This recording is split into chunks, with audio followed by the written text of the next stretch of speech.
ماں کی گود پہلی درسگاہ ہے۔ بچہ جو کچھ سیکھے گا، جیسا وہ بنے گا۔ اگر آپ نے کسی کو دیکھنا ہے تو معلوم ہو جائے گا ماں باپ کی تربیت کیسی تھی۔ اولاد میں، بچوں میں نظر آتا ہے کہ ماں اور باپ کی تربیت کیسی ہے۔ ماں اور باپ کی تربیت کا فقدان ہوگا، بچہ باحیا اولاد، باحیا والدین، بے حیا اولاد، بے حیا والدین۔ اولاد بن رہی ہے، سنور رہی ہے تو کس وجہ سے بنے گی، سنورے گی؟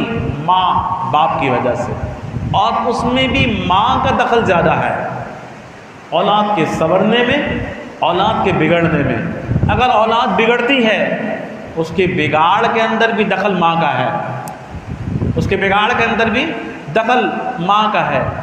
ایک ڈاکو، بڑا مشہور ڈاکو جو بچپن میں ہم واقعہ سنا کرتے تھے، غالباً جو ہے اس کا نام، بہت بڑا ڈاکو تھا، سلطان نام تھا اس کا۔ تو اس کو جب پھانسی لگنے لگی تو اس سے پوچھا گیا کہ تمہاری خواہش کیا ہے، تمہاری آخری خواہش کیا ہے؟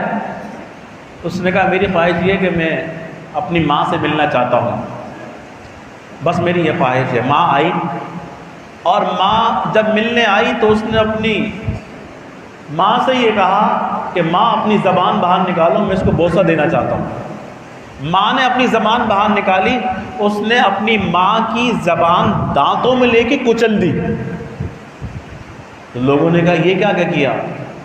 کہنے لگا کہ آج جب میں اس انجام پر پہنچا ہوں تو اس انجام پر پہنچنے میں اس میں میری ماں کا دخل ہے۔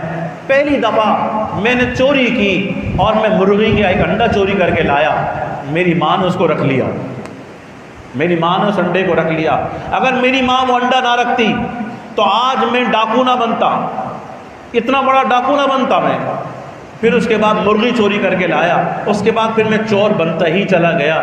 میری ماں نے مجھے نہ روکا، میں نے مرغی کا انڈے سے چوری شروع کی تھی، ماں اگر مجھے روک دیتی تو میں آج دنیا کا سب سے بڑا ڈاکو نہ بنتا اور آج میرا یہ انجام نہ ہوتا۔ تو ماں، اولاد کے بگاڑ میں دخل بھی ماں کا ہے،